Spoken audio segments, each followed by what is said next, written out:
नमस्कार भारत। ब्यूरोक्रेसी पाठशाला में आपका हार्दिक स्वागत है। डियर फ्रेंड्स, अब हम एक आंसर राइटिंग मॉड्यूल स्टार्ट करने वाले हैं जिसमें जीएस के डिफरेंट सब्जेक्ट्स जैसे history, geography, economics, polity, environment, ecology, society, art and culture, इन सभी सब्जेक्ट्स की जो मेंस से प्रीवियस ईयर क्वेश्चन है और जो भी प्रैक्टिस क्वेश्चन है मेंस के, उनको हम डिस्कस करेंगे। जैसे उनको मैंने पहले लिखा है और किसी स्टैंडर्ड फैकल्टी के द्वारा इनको चेक करवाया है और उन्हीं को हम यहाँ पर डिस्कस करेंगे। जैसे कि आज ज्योग्राफी का फर्स्ट क्वेश्चन है, trace the evolution of earth from its primordial phase with reference of its atmosphere. इसमें जो अंडरलाइन कर लेंगे जो कीवर्ड हैं क्वेश्चन में, जैसे इवोल्यूशन ऑफ अर्थ एक टॉपिक है, pre module phase and atmosphere, ये 3 कीवर्ड्स हैं इस क्वेश्चन में। अब इसको हमने स्टार्ट किया था, earth of primordial phase was very much different from the picture of the earth on which we live today, and then I underline this word evolution of earth is journey from the rocky barren and hot planet to a planet with moderate temperature, ample amount of water and conducive atmosphere favoring the existence of life on earth। इस तरह से मैंने ये intro जो phase था question answer का उसको मैंने स्टार्ट किया था। बट हम इसको स्किप भी कर सकते हैं, इसको हम यहाँ से स्टार्ट कर सकते हैं। जैसे इसमें इस कॉपी को चेक करने के बाद उन्होंने बताया start from here, earth got its modern day atmosphere after passing through many stages, following are the events and processes that make earth suitable for the existence of life. Like अब हम यहाँ पे heading wise जैसे stage 1, stage 2, stage 3, वहाँ पे stage लिखा है ना क्वेश्चन में, तो उसी सीक्वेंस में हम लिख सकते हैं। जैसे stage 1, earlier the earth was of volatile nature in its pre module phase like the sphere of hot gases, heat etcetera and mainly contains hydrogen and helium. जो मतलब कि गैस है, जो कीवर्ड है, उनको अंडरलाइन करेंगे। In its atmosphere that was stripped away by the solar flares. Solar flares क्या होते हैं? जो सूर्य की किरणों से जो हीट आती है, जो मतलब कि उसको सिर्फ सोलर फ्लेयर कहते हैं। जो अपर लेयर होती है सन की, कोरोना, उससे जो निकलते हैं उनको।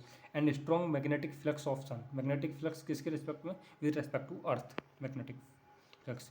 Then stage 2, it gradually earth cool down and it starts emitting various gases like carbon dioxide and methane from its surface and H2O in vaporized form that later condense to form oceans.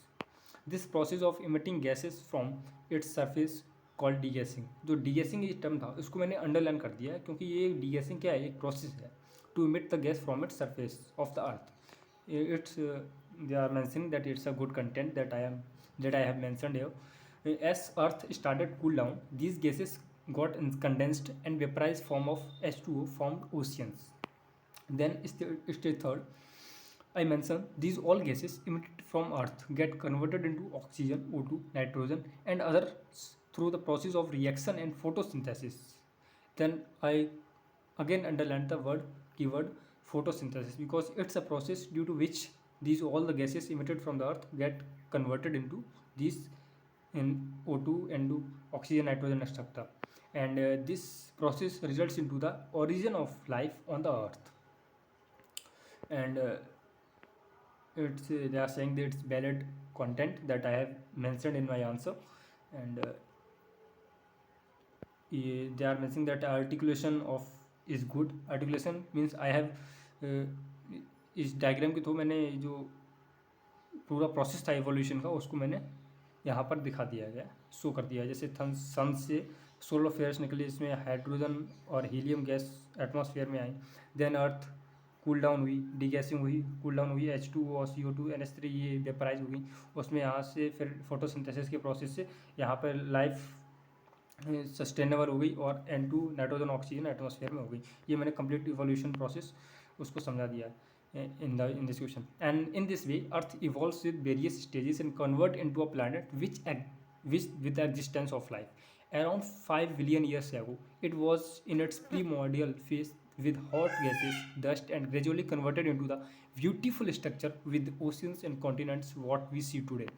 Now conclusion में हम लिख सकते हैं जैसे कि conclusion mainly positivity oriented होना चाहिए and way forward होने चाहिए। मतलब कि कुछ ना कुछ सॉल्यूशन दिखता हो या फिर कुछ मोरल वैल्यूज़, इथिकल वैल्यूज़ इसमें शो हो रही हो। conclusion that I have mentioned.